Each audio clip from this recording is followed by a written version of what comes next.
Camera பார்க்க அனைவருக்கும் வணக்கம். இன்னைக்கு நம்ம பார்க்கக்கூடிய தலைப்பு வந்து என்ன அப்படின்னு சொல்லி பார்த்தீங்க அப்படின்னா நெடுநல் வாடை.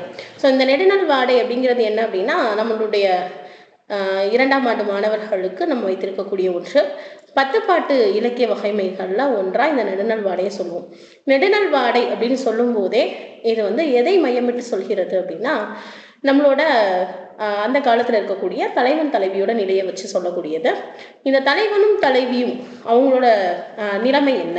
ஸோ இப்போ நெடுநல் வாடைங்கிற பெயர் காரணமே வந்து பார்க்கும்போது நெடுவாடை நல்வாடை ரெண்டா பிரிக்கலாம். இப்போ இந்த தலைவி வந்து என்ன பண்றாங்க அப்படின்னா தலைவனை பிரிந்து இங்க அவங்கள நினைச்சு வருத்தப்பட்டு இருக்காங்க. ஏன்னா தலைவன் போருக்கு போயிருக்கான். ஸோ அவனை நினைத்து வருந்துகிறாள், அழுகிறாள். அதனால அந்த நேரத்துல வீசக்கூடிய இந்த வாடைக்காற்று அவளுக்கு நெடுவாடையா இருக்கு. ஆனா தலைவனுக்கு அங்க போர் முடிஞ்சு போச்சு. அவன் வீட்டுக்கு வர போறான், ரொம்ப சந்தோஷமா இருக்கான். அதனால அவனுக்கு அது நல்வாடை காற்றா இருக்கு. அதனாலதான் இந்த நெடுநல் வாடைன்னு சொல்றோம். இந்த நெடுநல் வாடையில என்னென்ன விஷயங்கள்லாம் பேசியிருக்காங்க. இந்த இந்த நூலே வந்து பாத்தீங்க அப்படின்னா ரொம்ப அழகான ஒரு காட்சிப்படுத்தல். ஏன்னா எந்த ஒரு கதைகளுமே வந்து நம்ம சொல்லும் போது அந்த கதைகளினுடைய தொடக்கமும் சரி முடிவும் சரி நம்ம சொல்ல சொல்ல நம்மளோட மனசுல ஆழமா பதியக்கூடியது. இந்த நெடுநல் வாடையினுடைய தொடக்கமே அப்படிதான் இருக்கும். இதோட தொடக்கம் பார்க்கும்போது மழைப்பொழிவு வந்து நமக்கு சொல்றாங்க. ஸோ மழைப்பொழிவு எப்படி இருக்கும், மழை எப்படி பெய்யும், நார்மலா எப்பவும் போலதான் பெய்யும். ஆனா இங்க அப்படி பெய்யலை. இந்த மழை வந்து பாத்தீங்க அப்படின்னா இது வந்து குளிர்காலம், கூதிர்காலம்.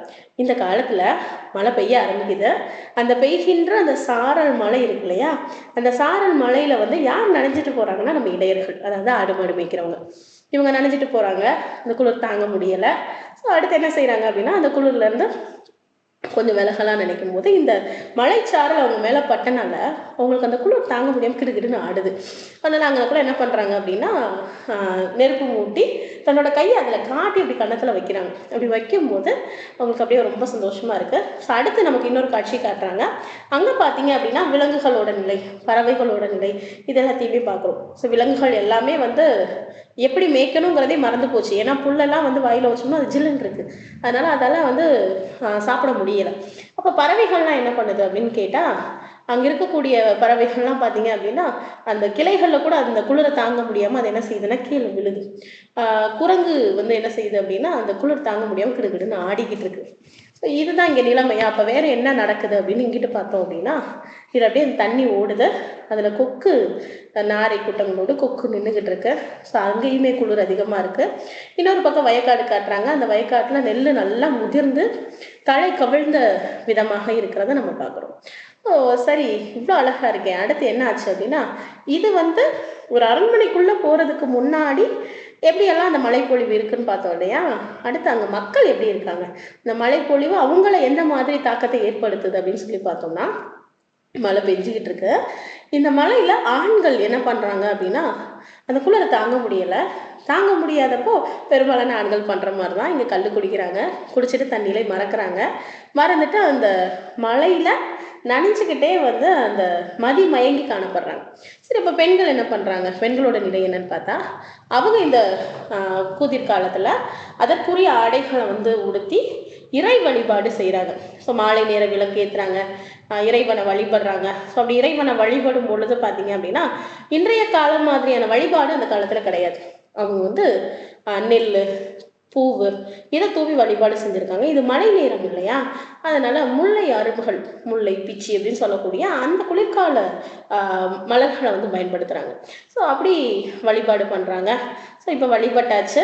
நம்ம என்ன பார்த்தோம், மழைப்பொழிவு பார்த்தோம், மழையில வந்து அந்த ஆடு மாடுகள் என்ன செய்யுதுன்னு பார்த்தோம். அடுத்து அந்த ஆண்கள் என்ன பண்றாங்க, பெண்கள் என்ன பண்றாங்க, இது எல்லாமே பார்த்துட்டோம். அடுத்து என்ன ஆகுது அப்படின்னு சொல்லி பார்த்தீங்கன்னா அரண்மனையை காட்டுறாங்க. ஒரு அரண்மனை எப்படி இருக்கணும், அரண்மனை எப்படி கட்டியிருப்பாங்க, அரண்மனையினுடைய அமைப்பு. அப்போ அது நுழையும் போது அந்த நம்ம இப்போ சொல்றோம்ல எவ்வளோ ஆடம்பரமா இருக்கு. ஸோ அந்த மாதிரிதான் அந்த அரண்மனை இருக்கு. அரண்மனையோட நுழைவு வாயில ரொம்ப பிரம்மாண்டமா கட்டியிருக்காங்க.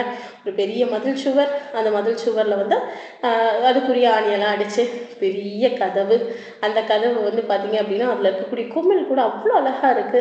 அதுல இருக்கிற கைப்பிடி வந்து பாத்தீங்கன்னா குவளை மலர் இருக்கு இல்லையா, அந்த குவளை மலர் எட்டி பார்த்தா எப்படி இருக்கும் அந்த மாதிரி அவ்வளோ அழகா அந்த கைப்பிடி வச்சிருக்காங்க. ஸோ இரும்பாலான சுவர்கள் இருக்கு. இந்த மாதிரி தான் வந்து நமக்கு வந்து அந்த சுற்றி இருக்கிற அரண்மனை காட்டுறாங்க. இன்னும் சொல்ல போனால் இந்த அரண்மனை கட்டுற அமைப்பே அங்கே எப்படி பேசியிருப்பாங்க அப்படின்னா, 2 குச்சி இருக்கும். நமக்கு வந்து அந்த காலத்தில் வந்து கால கணக்கீடு நம்ம பண்ணும்போது என்ன செய்வோம் அப்படின்னா, நிறைய விதமான கட்டுமானங்கள்லாம் உண்டு. அப்போ ஒரு கோயிலே கட்டுறாங்கன்னு வச்சுக்கோங்களேன், அந்த கோயில் கட்டும் பொழுது அதற்குரிய ஆகம விதிப்படி செய்யணும். ஏன்னா கட்டிடக்கலையினுடைய சிற்ப சாஸ்திரம் எப்படி நம்ம சொல்கிறோமோ அது மாதிரி கட்டிடக்கலைக்குன்னு ஒரு சாஸ்திரம் இருக்கு.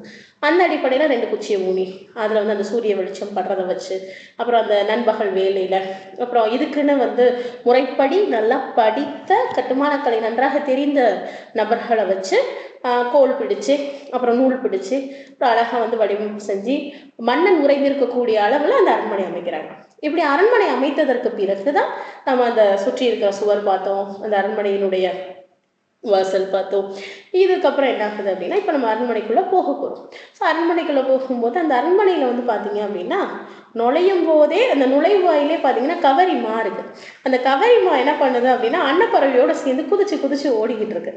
அந்த அழகான காட்சியை பார்க்கும்போது அப்படியே நம்ம உள்ள மெதுவாக போகிறோம். ஸோ உள்ள மெதுவாக போகும்போது அங்கே பார்த்தீங்க அப்படின்னா குதிரைகள் வந்து வரிசையில் நிற்க அப்படி தயங்கி போய் அப்படியே பேட் கத்துது. அங்கே இருக்கக்கூடிய சத்தம் நமக்கு வந்து சொல்கிறாங்க, அந்த குதிரைகளினுடைய சத்தம். குதிரைகளினுடைய சத்தம்க்கு அடுத்து பார்த்தீங்க அப்படின்னா நிலாமுற்றம் காட்டுறாங்க. இந்த நிலாமுற்றத்தில் 2 மீன்கள், அந்த 2 மீன்களை என்ன பண்ணுது அப்படின்னா, அப்படி வாயான்னு பிளந்திருக்கு. அதுக்குள்ள செயற்கையாக வடிவமைக்கப்பட்ட குழாய் இருக்கு. அந்த குழாய் வந்து என்ன செய்யுது அப்படின்னு பார்த்தீங்கன்னா, அதுல வந்து தண்ணி கொட்டுது. அந்த கொட்டுற சத்தத்தை கேட்ட மயில்கள் என்ன பண்ணுது அப்படின்னா, ஐயோ ஏதோ பெரிய கொம்பை தூக்கி ஊதுறாங்க போல அப்படின்னு நினச்சிக்கிட்டு இந்த மயில் வந்து அப்படியே அகவ ஆரம்பிக்குது. ஒரு பக்கம் குதிரை சத்தம், இன்னொரு பக்கம் தண்ணி சத்தம். அந்த தண்ணி வந்து அந்த மழை பெஞ்சா எப்படி இருக்கும், அந்த நீரினுடைய சத்தம், அருவியினுடைய சத்தம் மாதிரி கேட்குது. இங்கிட்ட அந்த அருவியோட சத்தத்தை கேட்டால் அந்த மயில் வந்து என்ன செய்யுது அப்படின்னா, தன்னை மறந்து அப்படியே பயந்து போய் பேனு கத்துது. இப்போ இவ்வளோ சத்தங்கள் அந்த இடத்துல இருக்கு. அதுக்கப்புறம் இப்போ நம்ம அரண்மனைக்குள்ள நுழைய போகிறோம். அரண்மனைக்குள்ள அந்தப்புறம் அப்படிங்கிற பகுதி இருக்கு. இந்த அந்தப்புறம் வந்து பார்த்தீங்க அப்படின்னா, முக்கியமாக அரசிகளுக்குரிய ஒரு முக்கிய அறைன்னு சொல்லலாம். இதில் எல்லாரெல்லாம் போக முடியாது. உங்களுக்குரிய அந்தரங்கங்கள் மட்டும், முக்கியமான விஷயங்கள் மட்டும் பேசுகிறவங்க மட்டும்தான் அங்கே இருப்பாங்க. தெரிஞ்சவங்க மட்டும்தான் உள்ளே போக முடியும், எல்லாரெல்லாம் போக முடியாது. அப்படி பயங்கரமான காவல் இருக்கக்கூடிய அந்த புறம் அங்கே வந்து நல்லா அழகாக வந்து பாவை விளக்கு இருக்கு.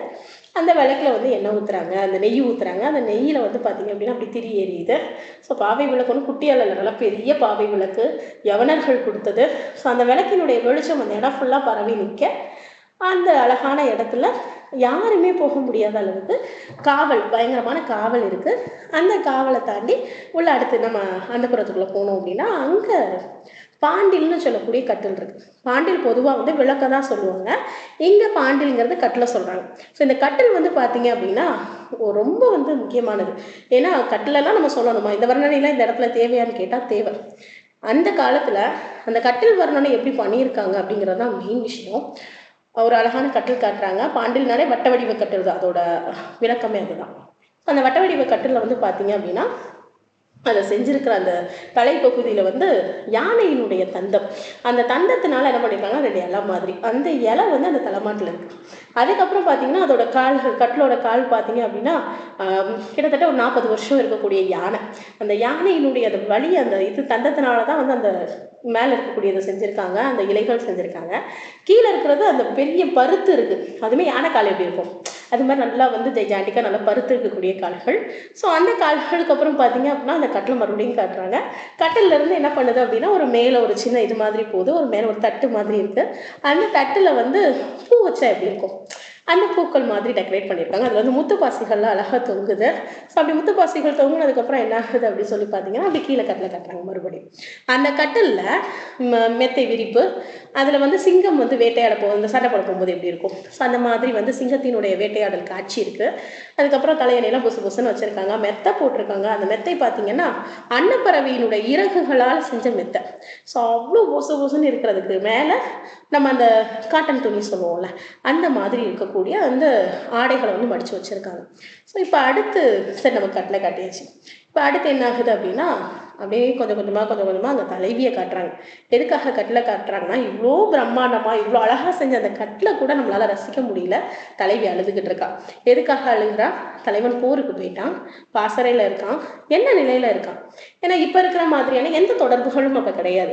அவன் என்ன பண்ணியிருப்பான்? அவனோட நிலை என்ன? அவனை நினைக்க நினைக்க இந்த தலைவிக்கு ரொம்ப அழுகையா வருது. அழுக அழுக அவளோட அழுகை யாராலையுமே சரி செய்யவே முடியல. அவளோட தோழிகள்லாம் என்ன பண்றாங்கன்னா, அவளை மெதுவா வருடி கொடுக்குறாங்க. ஆனா அவ எதுக்குமே வந்து கேட்கல. இந்த தலைவியினுடைய அந்த வருடல் வந்து பாத்தீங்கன்னா, சுத்தி இருக்கக்கூடிய செவிலிகள்லாம் சொல்றாங்க, சரி அழாத, ஒண்ணும் இல்லை, எல்லாம் சரியாயிடும், தலைவன் சீக்கிரமா வந்துருவான், ஏன் வருத்தப்படுற அப்படி சொல்லிட்டு என்ன செய்யறாங்க அப்படின்னா, அவளை எந்த அளவுக்கு சமாதானப்படுத்த முடியுமோ அந்த அளவுக்கு சமாதானப்படுத்துறாங்க. ஆனா தலைவி சமாதானம் ஆகலை. அவ அப்படியே அந்த மறுபடியும் அந்த கட்டில காட்டுறாங்க நமக்கு, அது எப்படி இருக்கு அப்படின்னு சொல்லி காட்டுறாங்க. திரைச்சீலையெல்லாம் போட்டு மேலே வந்து பார்த்தீங்க அப்படின்னா, நம்ம அந்த சூரிய சந்திரன்லாம் இருப்பாங்க இல்லையா. ஸோ சூரிய சந்திரன் இருக்காங்க. ராசிகள், மேஷ ராசி சொல்லுவோமா, இங்கே மேட ராசின்னு தமிழில் சொல்லுவாங்க. இந்த மேட ராசிலேருந்து இருக்கக்கூடிய அந்த ராசிகள், அது பக்கத்தில் பார்த்தீங்கன்னா ரோஹிணி நட்சத்திரம். ரோஹிணி நட்சத்திரம் வந்து பார்த்தீங்க அப்படின்னா, அது மேலே இருக்கிறத இந்த தலைவி பார்த்துடுறான். பார்த்துட்டு என்ன சொல்றாங்கன்னா, ரோஹிணி கூட தன்னோட துணைவன் கூட இருக்கு, ஆனா நான் இல்லை இல்லை, என் தலைவன் இல்லை இல்லை அப்படின்னு சொல்லிட்டு மறுபடியும் அதை பார்த்து பார்த்து உட்காந்து அழ ஆரம்பிக்கிறான். அந்த அமைப்பை வந்து சொன்னதுக்கப்புறம் அவள் அழுகிறாளா. அழுதுக்கப்புறம் பார்த்தீங்கன்னா, இதுக்கு மேலே என்ன சொல்ல முடியும்? ஏன்னா இந்த செவிலியர்கள் தேத்தி பார்த்துட்டாங்க, தோழியும் பேசிட்டாங்க, தோழியோட அம்மாவும் பேசிட்டாங்க, ஆனால் இவ சரியாகிற மாதிரி தெரியல.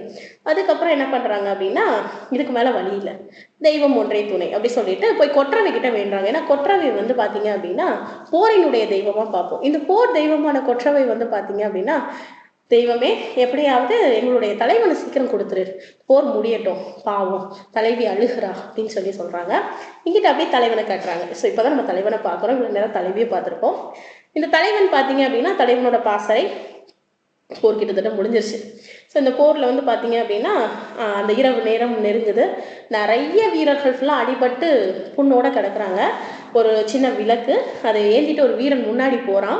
அவன் பின்னாடியே பார்த்தீங்க அப்படின்னா இந்த தலைவன் வர்றான், அரசன் வரான். வர்றவன் அப்படியே வரிசையாக பார்த்துக்கிட்டே வர்றான். இவன் எல்லாம் எல்லாத்தையுமே சொல்லி கொடுத்துட்டே வர, எப்படி இருக்கான், அவனோட உடல் எப்படி காயப்பட்டிருக்கு, என்னாச்சு அப்படிங்கிறத சொல்ல சொல்ல சொல்ல இவனுக்கு ரொம்ப வருத்தமாக இருக்குது.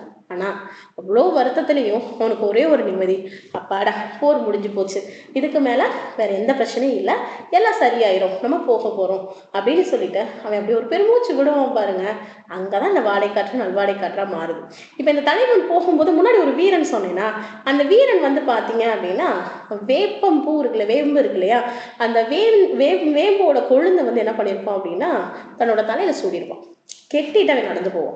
அப்ப இந்த வேம்புங்கிறது யாரினுடைய அடையாளமா சொல்லுவோம் அப்படின்னா பாண்டியர்கள். ஸோ அப்ப இது பாண்டிய மன்னன், அவனுடைய மனைவி. ஸோ அவங்களோட அந்த இதை வந்து நமக்கு சொல்ற மாதிரி இந்த நெடுநல் வாடை இருக்கு.